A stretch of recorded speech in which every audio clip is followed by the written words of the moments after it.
All right, guys. It's about 9 o'clock at night on a Tuesday. Hop on in. We got one more stop. All right. The temperature outside? Tonight it's 10 degrees colder than the inside of most people's freezers. While most people might want to stay inside, We got one more stop. We'll be picking up 4 more, so we got a full van tonight. these guys are heading out into the darkness with the hopes of witnessing the magic of Mother Nature. Try to find the Northern Lights, so hopefully we'll see them.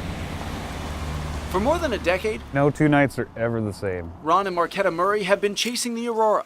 And since 2013, I always tell my clients, you cannot touch anything with your bare hands. You always have to have gloves, because just grabbing something like the camera or the tripod is instant frostbite and you lose your fingertip. taking that passion and turning it into a business. I saw an opportunity to cater to photographers and to really kind of help people who wanted to learn the photos and give somebody, honestly, more than a tour driver, but somebody who loved and lived for the aurora. Between August and April,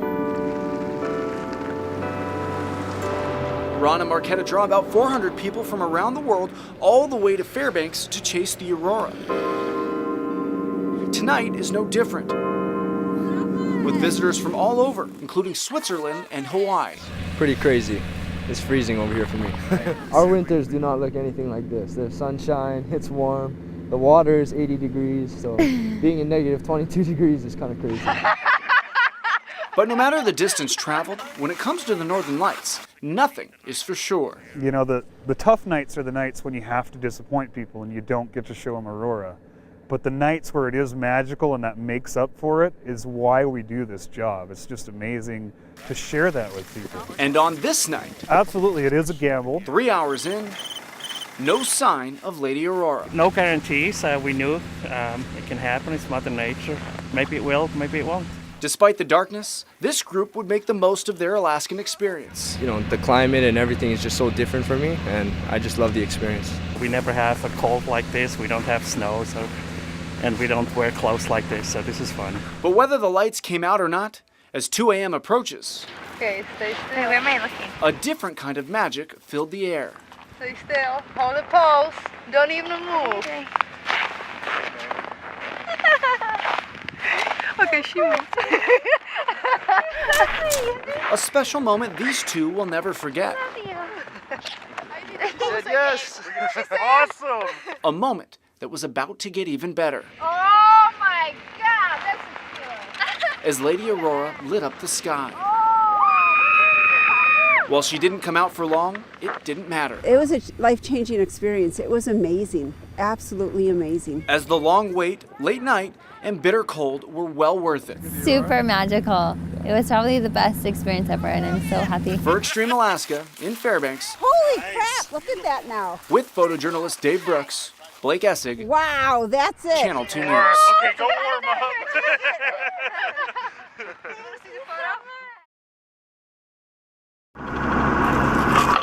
Since Sunday afternoon, the work hasn't stopped. Like they're detecting some hot spots.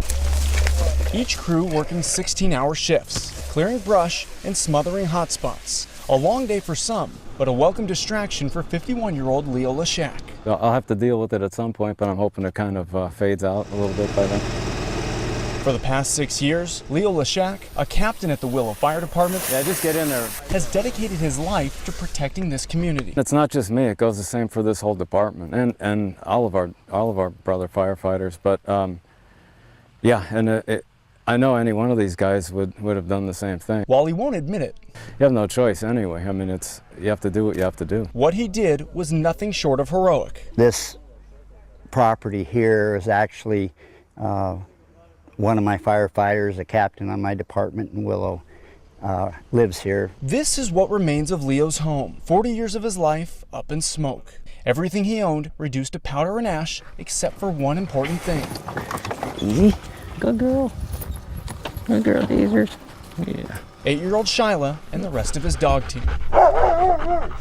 I know all these dogs. I know their barks. I have nicknames for them. With the help of his neighbors, all 24 dogs were taken out of harm's way as Leo continued to battle the blaze. I've always said the main concern for me is the dogs. They're kind of like my family right now. So everything else is secondary. 4 days later, the battle continues. What do you have for apparatus up there with water? As Leo's focus remains on the fire, forgetting about his own troubles to make sure his community is protected.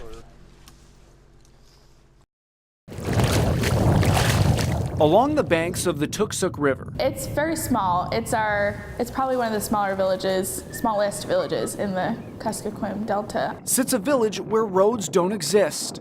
A boardwalk connects its people. And the only thing that is for certain,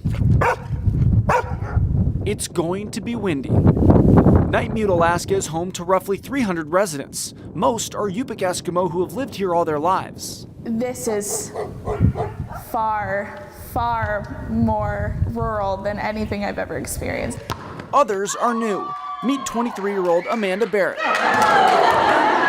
Just a few months ago, the New Jersey native was attending college in Pennsylvania. Remember, hold your arm out. Today, Good. She's living and working as a teacher in a place she didn't even know existed. When they said you were going to Alaska, I was like, oh, sure, like the places you've seen on TV, that's fine. And they're like, yeah, Nightmute. So I don't know, I guess took it on faith because I had no idea where it was. A transition that, despite preparation, it's been far more challenging than I thought. Has taken some getting used to. The comfort of knowing I can do whatever I wanted, whenever I wanted, is something that you don't really realize you need or want until you can't have it anymore. It's hard. I mean, there are a lot of days where I'll text my biological sisters or my mom or my dad or whoever and say like, I want to come home. While being thousands of miles away from family and friends has been tough. All right, please put your notebooks back on the shelf. Amanda says the real challenge happens inside the classroom, where she teaches language arts and social studies to middle and high school aged kids. They test me all the time to see where my limits are and to see what will push me away. I've told them that they're capable of learning and that they're capable of being great, and I won't accept anything less from them. And then keep going, okay? A passion and open mind that Principal Rick Rollman says is paying off. To environment. She's interested in the community and the culture. And because of that, has adopted community values quickly and easily, and is happy, and the kids love her. Generations of Siberian. Love that goes both ways. I'm helping them, but I think they're helping me too. I love what I do. Let's go. Even on the days when I feel like I'm going gray at 23, I love what I do. Committed for the time being to help her students reach their potential. Raspberries, okay, good. Adjusting to her new life, eager to make a difference in theirs. For Extreme Alaska, Caribbean. Good. In Nightmute, Blake Essig, Channel 2 News.